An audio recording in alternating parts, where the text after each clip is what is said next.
Bom, pessoal, vou tentar desenhar para vocês aqui para que vocês entendam. Então, quando a gente tem o diagnóstico, né, da famosa ISCA, infertilidade sem causa aparente.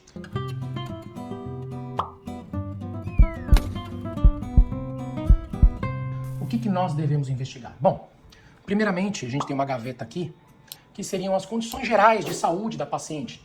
Então, hábitos de vida, super importante, históricos pessoais, históricos familiares de saúde. Então, essa paciente, vamos falar aí sobre sedentarismo, vamos falar sobre alimentação, vamos falar sobre tabagismo, vamos falar sobre o uso de anticoncepcionais. Então, tem várias coisas que se encaixam aí nesta gavetinha de condições gerais de saúde da paciente. Além disso, a gente tem que pensar também nas questões emocionais, tá? Uma vez que a parte emocional acaba interferindo muito também no processo de engravidar. Então, traumas passados, problemas com os pais, problemas com gestações anteriores, com os filhos que já possa ter. Então, são fatores que a gente deve também prestar bastante atenção. Partindo daí, a gente tem que ver como é que está a reserva ovariana dessa paciente. Então, um hormônio antimileriano para ver a reserva ovariana, ou mesmo um ultrassom para fazer contagem, né, de folículos. Então, saber como está a reserva ovariana. Quanto de óvulos dessa paciente eu tenho aí viáveis para poder tentar uma gestação?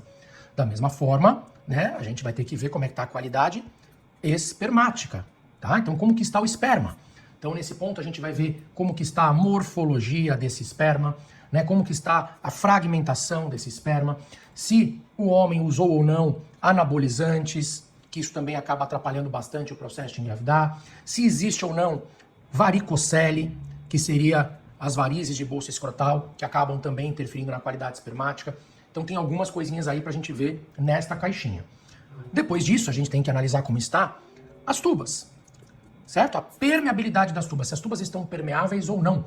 Se existe, né, algum grau de obstrução que pode dificultar essa gravidez de estar acontecendo. Então, não somente a permeabilidade, mas também as condições. Se elas estão tortuosas ou não, né? Se existe algum grau de aderências, tá? Tem algumas coisas aí pra gente dar uma olhadinha. Como está a anatomia deste útero? Se ele é um útero anatomicamente normal, ou se ele apresenta miomas, se ele apresenta cistos nos ovários, né? Anatomia que eu digo não só uterina, mas anatomia de útero e anexos, ou seja, os ovários. Então, se existem miomas ali no útero, se existem cistos nesses ovários, tá? Se existe alguma alteração da própria anatomia já de nascença, um útero bicorno, um útero de Delfo, que alguma coisa que distorça a anatomia desta cavidade endometrial, tá certo? Então, mais uma coisa pra gente avaliar. O endométrio, que é a camadinha interna do útero. Como que está esse endométrio? É um endométrio linear, é um endométrio que se espessa adequadamente? Existe, por exemplo, pólipos dentro desse endométrio? Existem sinéquias, que é quando o endométrio ele se gruda, se colaba ali, uma parede do útero com a outra, fechando essa passagem de dentro do útero. Existe algum espessamento, né?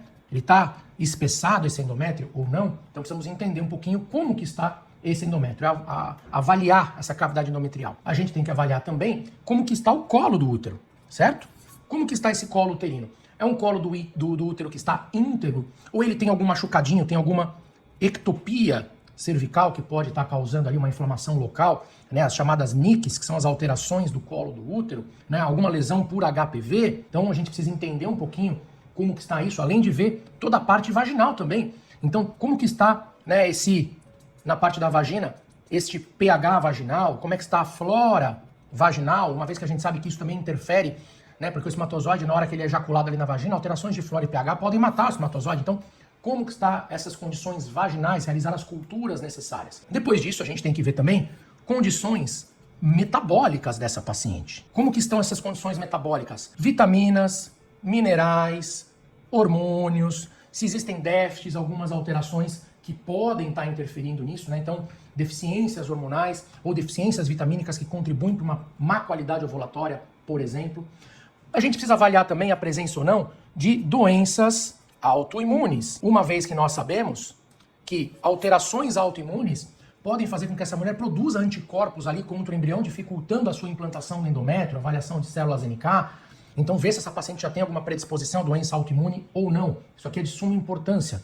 Outras condições que podem levar à infertilidade, pesquisar sempre, é endometriose, já que a endometriose é uma das grandes causas ali né, de infertilidade, não só de dificuldade para engravidar, mas de abortamento, e nem sempre a paciente cursa com dores, com cólicas menstruais ou dores na relação sexual. Às vezes o único sintoma da endometriose é a infertilidade, então fazer exames específicos para o diagnóstico de endometriose. Outro diagnóstico que a gente tem que fazer de SOP, né, de síndrome dos ovários policísticos, onde a mulher tem um distúrbio hormonal importante com o aumento dos androgênios, onde ela tem uma resistência insulínica aumentada, ela tem um distúrbio metabólico muito importante, muitas vezes fazendo ciclos anovulatórios, né? Então ela acaba não ovulando, dando alterações menstruais, e isso pode dificultar a gravidez também de acontecer. Temos também a avaliação das trombofilias, como uma das causas também de dificuldade para engravidar, onde essa mulher, se ela tiver trombofilia, ela tem não somente dificuldade maior para engravidar, mas também de levar essa gestação adiante. Então, trombofilias são grandes causas aí de abortamentos de repetição. Então, tem que se avaliar, principalmente quando ela tem fatores de risco, né? Fatores de riscos pessoais ou familiares relacionados à trombofilia, uso de contraceptivos orais durante muitos anos, enfim. O médico vai avaliar e ver essa possibilidade.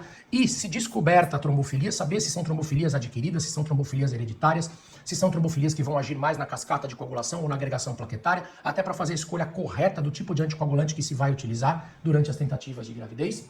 E também, e por último e não menos importante, as alterações genéticas, né? A gente sabe que a avaliação de um cariótipo, saber se existe alguma alteração genética tanto na mulher quanto no homem, são importantes na investigação da infertilidade, porque pode gerar uma dificuldade maior de engravidar e principalmente abortamentos de repetição. Então, olhem só quantas caixinhas aqui, quantas gavetas eu abri do diagnóstico de infertilidade sem causa, tá? Ou seja, olha quantas causas possíveis nós temos que devem ser investigadas e, além de tudo, realizar um preparo pré-gestacional dessa mulher, preparando o organismo dela com suplementos adequados, vitaminas, minerais, equilíbrio hormonal e tratando, eventualmente, alguma coisa que pode ter aqui dentro dessas caixinhas. E aí o médico vai definir se, diante de tudo isso, ela tem ou não condições de uma gravidez de forma natural ou se aí sim é indicado, por exemplo, uma fertilização in vitro. Mas a mulher vai para a fertilização in vitro sabendo o que ela tem, qual é o diagnóstico, para fazer o tratamento correto, até para aumentar as chances dessa fertilização dar certo. Porque, por exemplo, se ela tem uma trombofilia e não trata, a chance da FIV dar errado é muito maior. E assim por diante. Então a gente precisa entender o quadro todo, saber se essa mulher tem ou não condições de uma gravidez natural.